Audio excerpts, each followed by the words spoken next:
Simplicity நேயர்களுக்கு வணக்கம். சமீபத்தில் பொள்ளாச்சியில் நடைபெற்ற பாலியல் வன்கொடுமை சம்பவம் தமிழகத்தில் இருக்கக்கூடிய எல்லோருடைய மனதிலும் மிகப்பெரிய தாக்கத்தை ஏற்படுத்தியிருக்கு. நாளாக இந்த வழக்கு மிகப்பெரிய பிரச்சனையாக பூதாகாரமாகிட்டும் இருக்கு. குறிப்பாக பெண்கள் மத்தியிலும் பெற்றோர்கள் மத்தியிலும் இந்த சம்பவம் மிகப்பெரிய பயத்தை உருவாக்கியிருக்கு. இது குறித்து கோவை மக்களுடைய கருத்து என்னவா இருக்குங்கிறத இந்த தொகுப்பில் பார்க்கலாம்.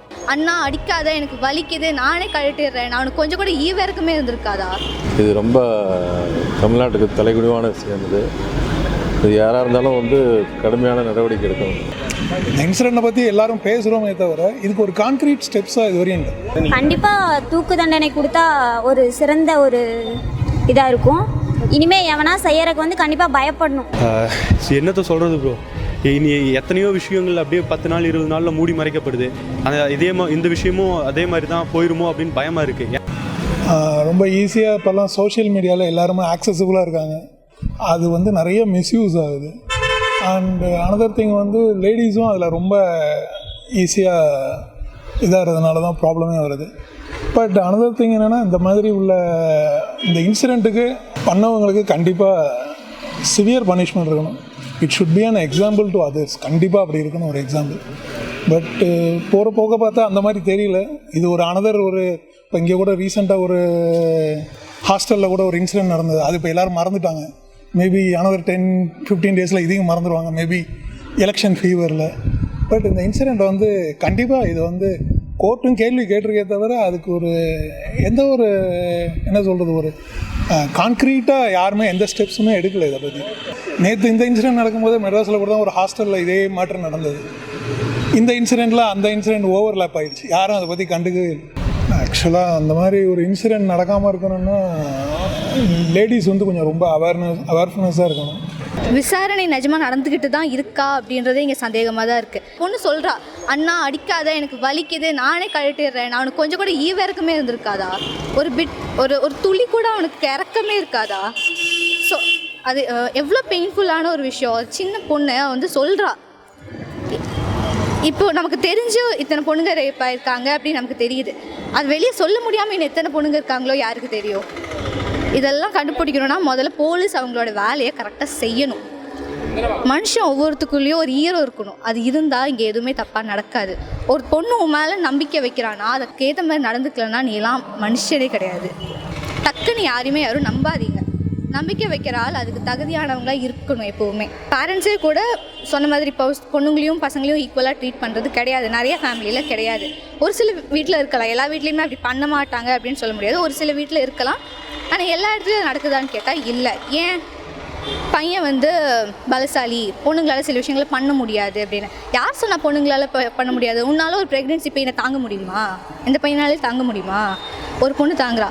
பீரியட்ஸ் பெயின் உங்களால் தாங்க முடியுமாங்க? ஃபர்ஸ்ட் ஆஃப் ஆல் இருந்து பாருங்கள், ஒரு நாள் பொண்ணுங்க இடத்துல இருந்து பாருங்கள். You will get to know all this. எல்லாரையும் ஈக்குவலாக ட்ரீட் பண்ண ஃபர்ஸ்ட் வீட்டிலேருந்து நம்ம ஆரம்பிக்கணும். பசங்கக்கிட்ட பொண்ணுங்கக்கிட்ட சொல்லி வளர்க்கணும். பொண்ணுங்கக்கிட்ட பேட் டச் எது குட் டச் எதுன்னு சொல்லி கொடுத்து வளர்க்கணும். பசங்கக்கிட்ட ஒரு பொண்ணு தொடாதடான்னு சொல்லி கொடுத்து வளர்க்கணும் முதல்ல. ஆனால் இந்த பொள்ளாச்சி சம்பவம் எங்களுக்குள்ளே ஒரு மிகப்பெரிய ஒரு மனபாதிப்பை ஏற்படுத்தி இருக்கின்றது.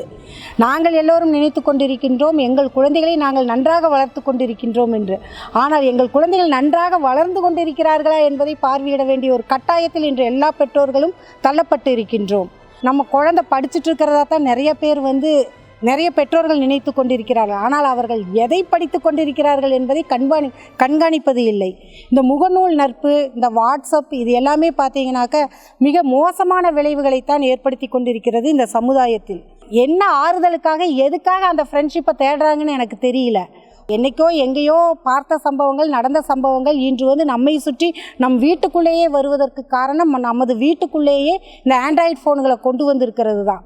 ஸோ இந்த முகநூல், வாட்ஸ்அப் இவைகளையெல்லாம் தவிர்த்து கொண்டார்கள் என்று சொன்னால் இதை போன்ற சம்பவங்கள் குறைவதற்கு வாய்ப்பு இருக்கின்றது. அதான் நிர்பயா வழக்கு வந்தபோது பார்த்தீங்கன்னாக்க இந்த மாதிரி வழக்குகளுக்கு தூக்கு தண்டனையே கொடுக்கணும்னு சொல்லி சட்ட திருத்தங்கள் கொண்டு வந்தாங்க.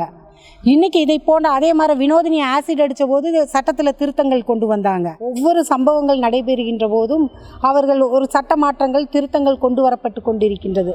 ஆனால் எல்லாமே பேப்பர் வடிவிலே தான் இருக்கின்றதே தவிர எதுவும் நிறைவேற்றப்படாத காரணத்தினால்தான் இன்னும் இந்த சிக்கல்கள் பெண்களுக்கு இருந்து கொண்டிருக்கின்றது. கம்ப்ளைனண்ட் என்ன சொல்லி இருக்கிறாங்களோ அது உண்மையாக இருக்கும் பட்சத்தில் இவர்களுக்கு சட்டத்தின் மூலம் என்ன கடுமையான தண்டனை கொடுக்க முடியுமோ அந்த கடுமையான தண்டனைகளை அவர்களுக்கு தர வேண்டும். அரசியல் கட்சிகள் உள்ள பூந்ததுன்னு சொன்னாக்க சிபிஐ நம்ம மாநிலத்திற்கு அப்பாற்பட்ட ஒரு புலன் விசாரணை இது நாம் நினைக்கிறோம். ஆனால் அதற்குள்ளேயும் தேசிய அளவில் இருக்கிற கட்சிகள் உள்ள புகுந்ததுன்னு சொன்னாக்க எப்படி எனக்கு ஒரு நீதி கிடைக்கும்? நிச்சயமாக நீதி கிடைக்கிறதுக்கு வாய்ப்பு இல்லை. அதனால் சமநோக்கோடு பார்க்கின்ற ஒரு பெண் நீதிபதியை இதற்குடைய தலைவராக வைத்து அதே மாதிரி பாரபட்சமின்றி இந்த வழக்குகளை உள்நோக்குகின்ற வழக்கறிஞர்கள் மற்ற பிரிவினர்களை வைத்து இந்த வழக்கினை விசாரித்தார்கள் என்று சொன்னால் மிகச்சரியான ஒரு தீர்ப்பு கிடைக்கும். அதாவது சும்மா முகம் தெரியாத ஆள்கள்ட்ட எல்லாம் ஃப்ரெண்ட்ஷிப் வச்சு அவங்கள்ட்ட பழகி பேசி இவங்களுக்கு பெற்றோருக்கு தெரியாது ஃபேஸ்புக்கில் யார்கிட்ட இது பண்ணுறாங்க, அவங்க ஃபோனை வாங்கி பேசுகிறாங்க, அவங்க பழகுறாங்க, அதெல்லாம் வாட்ச் பண்ணணும். குழந்தைங்களை ஃபோனை வாங்கி கொடுத்துட்டா மாத்திரம் பத்தாது, அதுங்களை நல்வழிப்படுத்துறதுக்காக அதுங்களை கண்காணிக்கணும். கண்காணித்து நல்ல விஷயங்களை அதுங்களுக்கு சொல்லணும். அப்போ தான் அந்த பெண் குழந்தைங்கள்லாம் இந்த மாதிரி விஷயங்களில் தவறுதலாக ஈடுபட்டு அவங்க மாட்டிக்கிற மாதிரி உள்ள வாய்ப்புகள் வருது. அதெல்லாம் குறைக்கிறதுக்கு அவங்க குழந்தைங்களை வாட்ச் பண்ணி அவங்களுக்கு அட்வைஸ் பண்ண அடிக்கடி அவங்களை கண்காணிச்சுட்டே இருக்கணும். அப்போ தான் இந்த மாதிரி குற்றங்கள்லாம் இந்த மாதிரி தப்புகள்லாம் நடக்காதபடி குழந்தைகளை பாதுகாத்துக்கொள்ள முடியும். ஃபஸ்ட்டு விஷயம் அந்த பொண்ணுங்க எல்லாமே அவங்க அம்மா அப்பா கிட்ட சொல்கிறதுக்கு பயப்பட்டது தான் முதல் காரணம். கேவலம் ஒரு மெசேஜை நெட்டில் விட்டால் அது என்ன ஆகுன்றது அவ்வளோ பெரிய விஷயமா ஆகாது. அவங்க அம்மா அப்பா கிட்ட மறைச்சதுனால இது இவ்வளோ பெரிய இஷ்யூவாக மாறி இருக்கு. தைரியமாக எல்லா விஷயத்தையும் சொல்லுங்கள், அது ஒன்று தான் இதுக்கு The basic reason what I feel regarding this Pollachi issue is the basic thing, a lack of education and lack of control from the family side. Very first thing. Second thing is the social media which was utilized for a good purpose now being corrupted totally and being utilized for all odd and odds. And third and the foremost things, we should have control on social media and we should have certain softwares or things like that which does not allow us to do these culprit things. If these things can be ruled out, we can certainly reduce such evil deeds. We cannot end it up, but we can surely reduce it. Basically, at the age group people, what I could see in this issue was not something those to be punished. They should be rectified. See, punishment is the last remedy. If you can rectify them, if you can make them understand what is their guilt by giving them a minimum punishment and make the society better, that would be a better idea. ஆண்கள் மேலேயும் தப்பு இருக்குது, பெண்கள் மேலேயும் தப்பு இருக்குது. இதை சொல்லாதது பெண்கள் மேலே தப்பு. ஆண்கள் இப்படி பண்ணது அவங்களுக்கும் இந்த சமுதாய கட்டமைப்பு தான் நமக்கு குத்தம் சொல்ல வேண்டியதாக மறுபடியும் வருது. ஆண்களாகட்டும் பெண்களாகட்டும் சரிசமமான பாலியல் நியதியை நம்ம கற்றுக் கொடுத்தோன்னா இந்த மாதிரி ஒரு விஷயம் மறுபடியும் நடக்காமல் தடுக்கலாம். தடுக்க வேண்டியது மாணவர்களாக இருக்க நம்ம பொறுப்பும் தான். பேரண்ட்ஸும் இதில் கண்டிப்பாக இது பண்ணணும். வேறு என்ன சொல்கிறது, ரொம்ப கஷ்டமாக இருக்குது, அவ்வளோதான் சொல்ல முடியும். இந்த சமுதாய கட்டமைப்பை மாற்றாத வரைக்கும் இது இப்படி தான் தொடரும் நான் நினைக்கிறேன். கண்டிப்பாக தூக்கு தண்டனை கொடுத்தா ஒரு சிறந்த ஒரு இதாக இருக்கும். இனிமேல் எவனா செய்யறதுக்கு கண்டிப்பாக பயப்படணும். பொண்ணுங்க இப்படி தான் நம்ம எவனாவது ஒருத்தன் புரிஞ்சுக்கணும். அந்த மாதிரி ஏதாவது பெருசாக ஏதாவது பண்ணால் தான் இது கண்டிப்பாக நிற்கும். அது வரைக்கும் இது நிற்கவே நிற்காது, தொடர்ந்துகிட்டே தான் இருக்கும். விசாரணை நேர்மையான முறையில் அரசு செய்யறதுக்கு நம்ம மாணவர்கள் அதுக்கு தொடர்ந்து உந்துதல் கொடுத்துட்டே இருக்கணும். அப்போ தான் அவங்க கரெக்டாக பண்ணுவாங்க. இல்லைன்னா வழக்கம் போல தான் எல்லா கேஸ் மாதிரியும் இதுவும் போயிடும். பொள்ளாச்சியில் நடந்ததுக்கான காரணம் என்னென்னா அறியாமை தான் ஃபஸ்ட்டு. ஏன்னா அந்த பொண்ணு மேக்ஸிமம் தப்பு பொண்ணு. ஏன்னா ஒரு பையன் கூப்பிட்றான்றதுனால என்ன ஏதுன்னே ஒரு கேள்வியே இல்லாமல் நம்பி போகிறது ரொம்ப தப்பு. அதே சமயம் அந்த பொண்ணை எதுக்குனாலும் யூஸ் பண்ணிக்கலாம் அப்படின்னு அந்த பையன் நினச்சது ஒரு மிருகத்தனம். ஒரு சமூகத்தில் இருக்கவங்க நார்மலாக இருக்கிறவங்க பேசுகிறாங்களே தவிர ஆக்ஷன் எடுக்கிற இடத்துல இருக்கிறவங்க யாரும் அதை பற்றி பேசுகிற மாதிரி தெரில, அதை பற்றி யாரும் இது பண்ணுற மாதிரி தெரில. இதுவே வருங்காலத்தில் இது இப்படி நடக்கக்கூடாதுன்னா ஃப்ரெண்டுன்னு தான் பழகுறாங்க, டக்குன்னு ஒரு மாதிரி பண்ணுறாங்கன்னா பெண்களாக இருக்கட்டும் ஆண்களாக இருக்கட்டும் எல்லாருக்குமே இது நடந்துட்டு. எல்லாரும் அவங்க பார்த்துக்கிட்டு பத்திரமா இருக்கணும், யாரையும் டக்குன்னு நம்ப வேண்டாம். ஆனால் அந்த பொண்ணு அண்ணா என்னை விட்டுருங்கண்ணா அப்படின்னு கெஞ்சுது. மனசாட்சியே இல்லாமல் பண்ணியிருக்கானே. என்னத்தை சொல்கிறது ப்ரோ, இனி எத்தனையோ விஷயங்கள் அப்படியே 10 நாள் 20 நாளில் மூடி மறைக்கப்படுது. இந்த விஷயமும் அதே மாதிரி தான் போயிருமோ அப்படின்னு பயமாக இருக்குது. அரசியல்வாதி நேற்று ஒரு அம்மா பேசுகிறாங்க, இதை நீங்கள் அரசியலாக்காதீங்க, இது ஒரு பெரிய விஷயம் கிடையாது அப்படின்னு சொல்லி. ஏன் அப்படின்னா மெர்சல் படத்தையும் சர்க்கார் படத்தை பத்மாவதி படத்தை இந்த படங்களையெல்லாம் படமாக பார்த்துட்டு போயிருக்கலாம்ல, ஏன் அதை அரசியலாக்கினாங்க? 293 பெண்களுடைய வாழ்க்கை இவங்களுக்கு அரசியலாக்கக்கூடாது, இதை சாதாரண விஷயமா எடுத்துகிட்டு போகணும். எப்படி இது அதே உங்கள் வீட்டில் ஒரு பொண்ணுக்கு நடந்துருந்துச்சுன்னு சொன்னால் அதை சாதாரண விஷயமா தான் நீங்கள் எடுத்துகிட்டு போவீங்களா? நம்ம பொண்ணுங்களே ப்ளேம் பண்ண முடியாது எல்லா விஷயத்துலையும். ஏன்னா இங்கே யாரையுமே நம்ப முடிய மாட்டேங்குது. நம்ம சொல்லலாம் ஈஸியாக நீங்கள் யாரையும் நம்பி போகாதீங்க அப்படின்னு. ஆனால் அந்த பொண்ணு எல்லாத்தையும் அப்படி பார்க்க முடியாது. எல்லோரும் சொல்லுவாங்க அந்த பொண்ணோட ட்ரெஸ் பண்ணுறது சரியில்லை, அந்த பொண்ணு இப்படி இருக்கனால தான் இருக்குது அப்படின்னு. ஏன் உன்னால் ஒரு நல்ல பார்வையில் பார்க்க முடியாதா?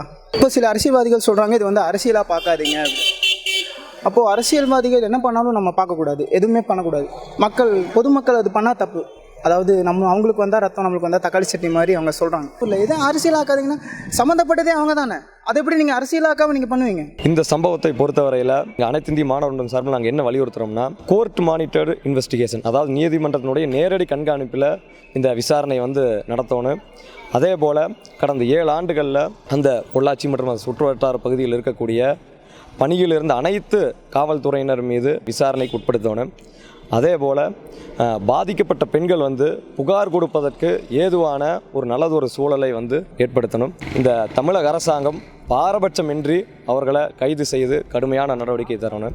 அதே போல் இன்று தமிழ்நாடு முழுவதும் இந்த சம்பவத்தை கண்டித்தும் ஒரு நீதி விசாரணை கோரியும் ஏராளமான மாணவர்கள் பொதுமக்கள் போராட்டத்தில் ஈடுபட்டிருக்கிறாங்க. அப்படிப்பட்ட அந்த போராட்டத்தில் ஈடுபடக்கூடியவர்கள் மீது காவல்துறையினர் கடும் அடக்குமுறை ஏவி வர்றாங்க. இது போன்ற சம்பவங்கள் வந்து ரொம்ப கண்டிக்கத்தக்கது. இது போன்ற சம்பவங்கள் வந்து இனி தமிழ்நாட்டில் நடக்காத அளவுக்கு தமிழக அரசாங்கமும் காவல்துறையும் சேர்ந்து உரிய நடவடிக்கைகள் ஏற்கணும்.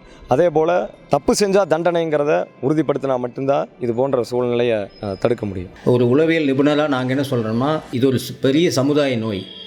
இதுக்கான மூல காரணம் என்னவாக இருக்குது அப்படின்னா, இது ஓவர் நைட் ஒரே நாளில் இதெல்லாம் நடக்கலை. இது எங்கேருந்தெல்லாம் வந்துருக்குது அப்படின்னா, சினிமா கொஞ்சம் இந்த சென்சார்லாம் இழந்துட்டோம், அது அப்படியே டிவியில் கொஞ்சம் வந்தது, அப்புறம் கம்ப்யூட்டரு, இப்போ லேட்டஸ்ட்டாக வந்து என்னென்னா இந்த ஆண்ட்ராய்டு ஃபோன், இதில் எல்லாமே வந்துருச்சு. அதனால் குழந்தைகள்லேருந்து பெரியவங்க எல்லாத்துக்குமே வந்து வி ஆர் அக்சசபிள். ஸ்கூலில் டீச் பண்ணுறது பூரா காலேஜில் எஜுகேஷன் இன்ஸ்டியூஷனெல்லாம் ஐக்யூ தான் ஃபோக்கஸ் பண்ணுறாங்க. ப்ராப்ளம் எங்கே இருக்குதுன்னா ஈக்யூ, இமோஷ்னலி வந்து பெண்கள்லாம் வீக்காக இருக்காங்க. அதனால் இமோஷனல் இன்டெலிஜென்ட்டை வந்து வளர்க்குறதுக்கான பயிற்சி வந்து ஸ்கூல்லேருந்து ஆரம்பிக்கணும். அதனால் அந்த ஐடியலான எஜுகேஷன் கொடுக்கணும்னா முதல்ல பேரண்ட்ஸுக்கு வந்து கற்றுக்கணும். பேரண்டிங் ஸ்கில் வேணும். பெற்றோர்கள் வந்து குழந்தைகளுக்கு படிப்பை விட பண்பை சொல்லிக் கொடுக்கணும், சமுதாயத்தை பற்றி சொல்லிக் கொடுக்கணும். இன்னைக்கு நடக்கிற பிரச்சனைகளை பற்றி டெய்லி அவங்க வந்து ஷேரிங் அண்ட் கேரிங்னு சொல்லுவோம், உட்காந்து இதை பேசணும். இப்போ நல்ல பெற்றோர்களுக்கே வந்து கணவன் மனைவிக்குள்ளே அவங்களுக்குள்ள ஒரு நல்ல அந்யோன்யம் இருக்கணும்னா மேரிட்டல் ஹார்மனி ஸ்கில் இருக்கணும்னு சொல்லுவோம். ஆண்கள் வந்து விஷுவல் ஓரியன்டட், அதனால தான் வந்து இந்த மாதிரி எல்லாம் விஷுவலாக பார்க்கணுங்கிறதுல அவங்க டெம்ப்ட் ஆகுறாங்க. பெண்கள் வந்து ஆடிட்டரி ஓரியன்டட், அதனால தான் ரொம்ப வீக். பெற்றோர்கிட்ட அன்பும் அரவணைப்பும் கிடைக்கல அப்படிங்கிறப்போ வெளியில் யாராவது ஒருத்தர் வந்து இந்த மாதிரி ஒரு அன்பு அரவணைப்புன்னு ஆடிட்டரியில், அதாவது செல்ஃபோன் அதுக்கு ஒரு பெரிய கல்பிரிட்டாக இருக்குது. அப்போ இமோஷ்னலாக வந்து என்ன படிப்பு இருந்தாலும் அந்த இமோஷ்னல் ஸ்ட்ரென்த் இல்லை. இது பெட்ரோல் கொடுத்துருந்தாங்கன்னா இவங்க ஸ்ட்ராங்காக இருந்திருப்பாங்க. அதுக்கு இல்லாதனால ஒவ்வொரு நாளும் இது அதிகமாகுது. அப்போ பேரண்டிங் இம்பார்ட்டன்ட். அப்புறம் சோசியல் ரெஸ்பான்சிபிள் பீப்புள் யாருன்னா டீச்சர்ஸு, அப்புறம் சோசியலி பார்ட்டிசிபெண்ட்ஸாக இருக்கக்கூடிய இதில் எல்லாருமே நம்ம பொறுப்பு இருக்குது, அரசாங்கம் முதல்கொண்டு எல்லாருமே. அப்போ தான் இந்த பெரிய சமுதாய நோயை நம்ம ஒழிக்க முடியும். சட்டங்களும் கொஞ்சம் ஸ்ட்ராங்காக இருக்கணும். அது கொடுக்குற பனிஷ்மெண்ட்டு வந்து அவங்களுக்கு ஒரு பயத்தை உருவாக்குற அளவுக்கு இருக்கணும்.